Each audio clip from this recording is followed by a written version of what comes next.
welcome. We're so glad to have you here. This is our actual 5th annual Joy of Medicine Summit. What a big deal for all of us.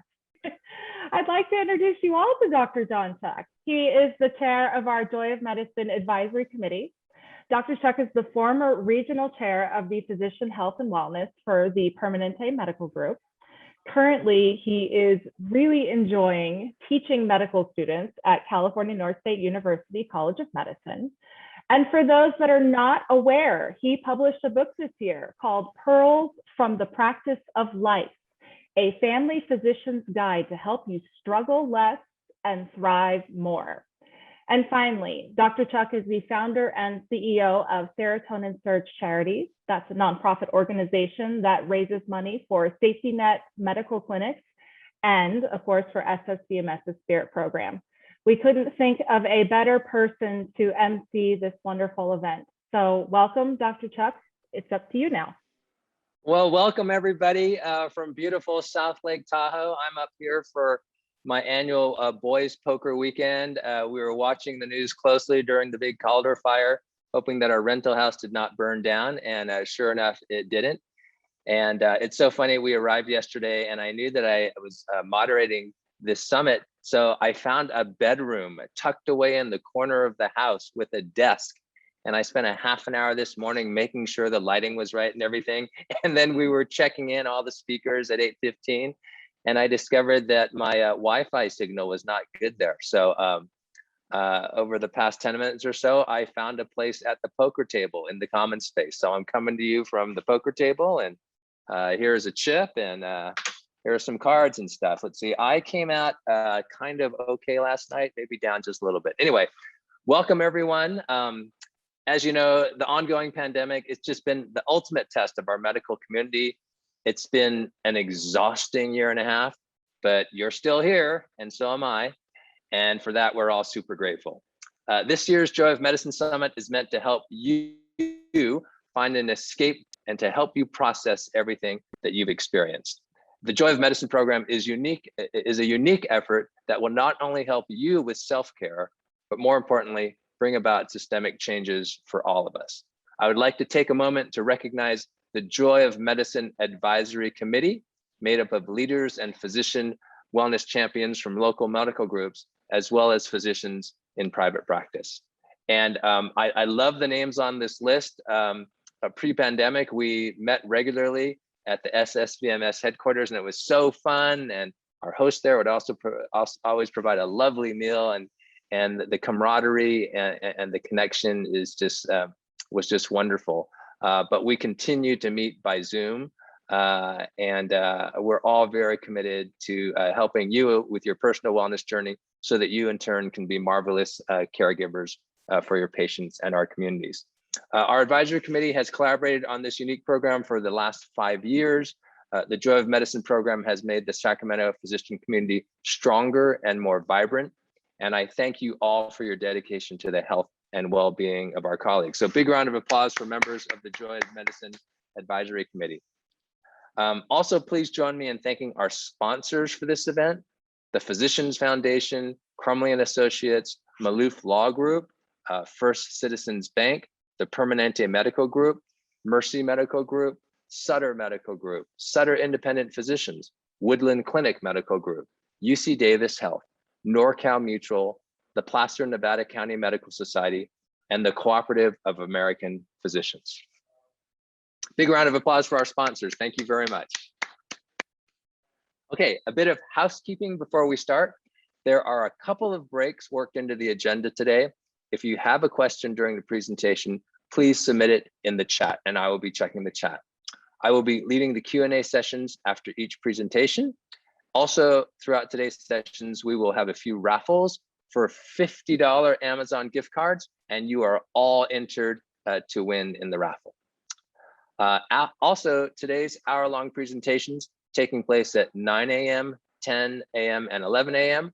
are worth 1 CME credit each for a total of 3 CME credits. And I know that the people in this audience were all the most obsessive compulsive students in the 3rd grade, and that you all knew that those 3 hours totaled to 3 CME credits. All right, After today's presentation, you will receive an email with a survey link. And after you have filled out the survey, your CME certificate will be emailed to you. And in order to verify your attendance, please list your full name in your Zoom profile. You just go into your picture there and you can click in that little lower left-hand corner and put in your full name.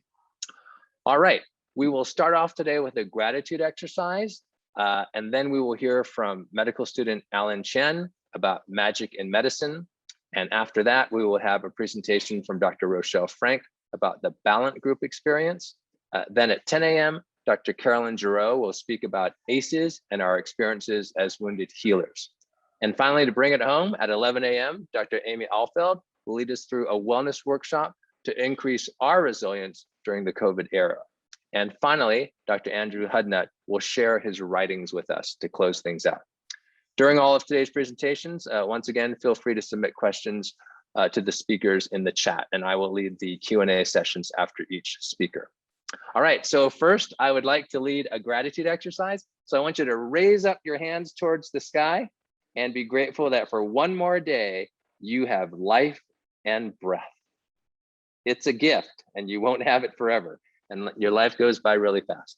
And then give yourself a big round of applause for tuning in today to invest in your own wellness. That is awesome. Thank you for doing that. You could have been doing a lot of things. You could have been sleeping in. You could have been watching Saturday morning cartoons, but you are here investing in yourself. And once again, I want to remind you that self-care is not selfish. It's a healthy self-interest, which serves you and your family and loved ones and your patients and our communities well.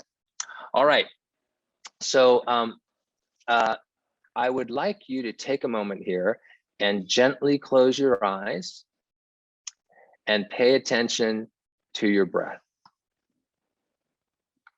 And as you breathe in, be grateful for your body's ability to exchange air with the environment, and for this lovely symbiotic relationship we share with plants over oxygen and carbon dioxide. Isn't that wonderful? What we crave, they give to us, and what they crave, we give to them.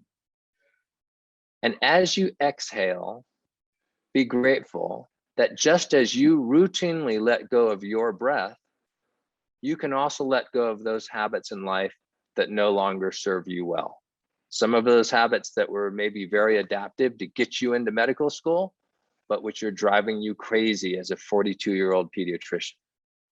And if you need help letting go of those maladaptive habits and destructive self-stories, be grateful that you can get free counseling or coaching through this wonderful medical society. All right, you can open your eyes now if you haven't already done so. And finally, what I want you to do is please take a moment here to think of someone that you are grateful for and why you're grateful for them, and send them an email or a text. All right, so if you have your phone nearby, pull out your phone. If you're on computer, get into your email. And I'm gonna give you a minute or two to literally just type a message of gratitude to somebody that you are grateful for. And if you have time, include in the little message why you're grateful for them, okay? So I'm gonna do it right now too. So you can still take a little more time to do this, and you can do this multiple times during our summit this morning. But I think what you may be experiencing right now and have experienced before is that demonstrating gratitude for others not only makes them feel great on the receiving end, but makes you feel great on the giving end. All right, so and I sent a message to my three friends at the Medical Society, Eileen and Lindsay and Sam, and there are others too, I just don't have your phone numbers. And I said, thank you for being such wonderful people and for being so passionate and resilient about caring for physicians and stuff. So our first presenter, I am so happy to introduce our first presenter because I actually know him very well. He is a second-year medical student from California Northstate University. His name is Alan Chen. He's a member of the world-famous Magic Castle in Hollywood. He has previously shared hundreds of hours of magic with oncology patients and post 9/11 era warriors with PTSD at the Ronald Reagan UCLA Medical Center. And even while working hard as a full-time student, and I had Alan many, many weeks in med skills, and he's just wonderful, and he really does his homework, and he shines in the clinical setting and stuff. Despite being busy, he continues to perform virtually for patients. In July, he presented a review on the current research of magic therapy for the American Academy of Neurology, Neurohealth, and Integrative Neurology section. You might have read this article in this month's issue of SSV Medicine. Please welcome Alan Chen. Good morning, everyone. Thank you for the wonderful introduction. So today I wanted to share with you a bit of magic, but before that, I just want to tell you why I'm here, because I think it's a bit of a surprise in and of itself. So I created a small presentation for you titled A Little About Me. Hold on, let me see if I can make that a bit bigger. Did that fool anyone? You guys are probably the smartest audience I've ever performed for. I will say I don't do this every day. So sit back and enjoy. I'll just talk a bit about myself for a few minutes, and then we'll go into the magic show. This was me. I'm not sure how fondly any of you remember your first year of medical school, but before I started medical school, I was in Los Angeles. I just returned from South Africa. I was there performing magic with a group called Magicians Without Borders. I was living in an apartment in West LA with my roommates and my significant other at the time. And besides doing some clinical research, I was working as a bar magician 3 times a week. So it was very busy. It was very busy. I was seeing a lot of people. And then it was time for medical school to start. And I moved to Elk Grove. Elk Grove. And it's a great place for a student.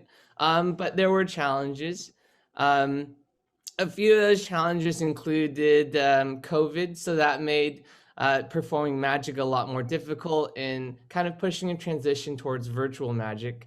It put a lot of stress on my relationships with my family, with my friends, and my academics saw the impact of that. I failed my first exam, but a lot of this changed when I realized a few things. The first is that healing isn't linear. I was very uncomfortable at the time in my first year because I wasn't used to any of this. But feeling uncomfortable was part of it, and being able to sit with that discomfort was so important, and realizing sometimes it feels like I was going backwards, but I was really in the long run moving forwards. I'm a yes person. I say yes to a lot of things, and I love helping others. But part of that is having a voice for myself and asking help for myself, for my friends, for my family, even professional support. And when I was able to do all these things, which I'm still working on, some cool things started to happen. That ladder that I was stuck in, I'm now able to stand on.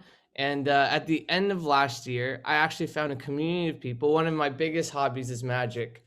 And I was able to find a community of people from all different institutions from the East Coast and the West Coast to kind of come together. And in the top left corner is one of my mentors from the Magic Castle, who happens to be a retired EMT. And he was teaching us magic that we could do with medical supplies, with stethoscopes, with gloves. And as you can see, this isn't posed. All of us were genuinely very happy to be there. And that's just something I have part of my life now, that I have medicine and I have magic. And the magic portion is what I want to share with all of you now. So you can go ahead and sit back and enjoy. I'm going to move some screens around. I'm going to stop sharing first. Here we go. Alrighty. So I want to start with one of the first pieces of magic that I ever saw. And again, hats off if anyone figures this out. I will tell you how this works at the end, if that gives you any solace. Here's the first impossible thing that I'll show you. And here's the second one. At this point, it might not be that impressive until I show you the third side and also the fourth side. Did that make sense to any of you? Yeah, I can't tell. Yeah, since we're all muted, I can't tell if you guys are are very uninterested. I'll do it again. Here we go. It's totally cool, Alan. We're super impressed. Here's the first side. I could do this all day. This is a whole 6 minutes, the rest of the 6 minutes. Here's the first side. Here's the second side, the third side, and then the fourth side. Get the family around. This is a family event. One last time, and then I'll show you how this works. There's one side. There's the second side. There's the third side. There's the fourth side. And that's one of the first things that I ever saw. This is one of the first things I ever saw. And if you feel silly right now, this is silly, but I also think this is a testament to how amazing our brains work. We process so much information, especially as I can imagine physicians or healthcare providers, that we have to have shortcuts. And then magic sort of exposes those shortcuts in a very playful way. There's nothing at stake here. So here it goes. There's a dot there. I can show 2 as 1. Look how amazing that is. Look how amazing that is. And if I turn it over, I can show 2. Oops, that's the wrong side. 2 as 3. Yes? Yes? So even though you see 2 on this side and 2 on this side, I can show 3 and I can show 4. So there it is. There it is. All you need is that. And then a magnet helps. A magnet helps. You don't need to do it, but it does help. It does help. So if you want to try that at home, I encourage you. Fool around with it. Let me know how it goes. Yeah. So that's the first thing I wanted to show you. The second thing, Dr. Chuck, you mentioned you had a deck of cards with you. Is that yes, we have lots of cards because we're trying to win money from one another. Yes. Perfect. And we don't even need a full deck. We can use half, we can use whatever you have. But I want to show you something. Some things we can truly explain and some things we can't. I have my own deck of cards here. You're in Tahoe. I'm in Elk Grove. I want to see if things will line up, not perfectly, but enough to be slightly magical, okay? So let me do that. Okay, my broadband's a little iffy, so if I disappear, I apologize. That would be my bad, correct. Alrighty. So let me switch the screens here for you. Right there. You should see 2 of me. I've duplicated myself. Nope. Oh, hold on. Now I have. We're gonna bring this down a little bit so you see me here and then you see my hands here. Is that right? All right, Dr. Chuck. Could you pick on someone here that there's no way I could possibly know? Okay, I don't think you know Dr. Greg Herrera. Good morning, right? Dr. Herrera. How are you? Unmute yourself, Greg.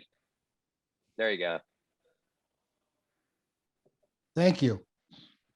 Yeah, you're lucky not to know me. Have you seen a magic show before? I'm curious. Everyone kind of sort of comes from a different background. Yeah, I love magic. Awesome. Okay. Here's a random question, but maybe not so random since you love magic shows.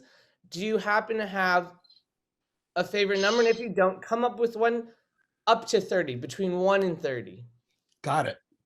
And for everyone out loud, this is the number that Dr. Chuck will count down in his deck of playing cards. So could you name it out loud for everyone? 6. 6. Dr. Chuck, can you take your playing cards and count down 6 cards and tell us what's at the 6th position? Okay. I'll do it so you can see it. Can you see that? 8 of hearts. The 8 of hearts. Are you happy with that card, Dr. Herrera? Yeah. Oh, absolutely. Awesome. Now here. That's my second favorite number. So here I have a playing cards on the table that I have not removed out of its pack. Is that correct? And the first time now I will. I want you to be sure that I'm not changing the order of any of the cards, that I'm just taking them out, and that I'm not leaving any cards inside of the box. Is that correct?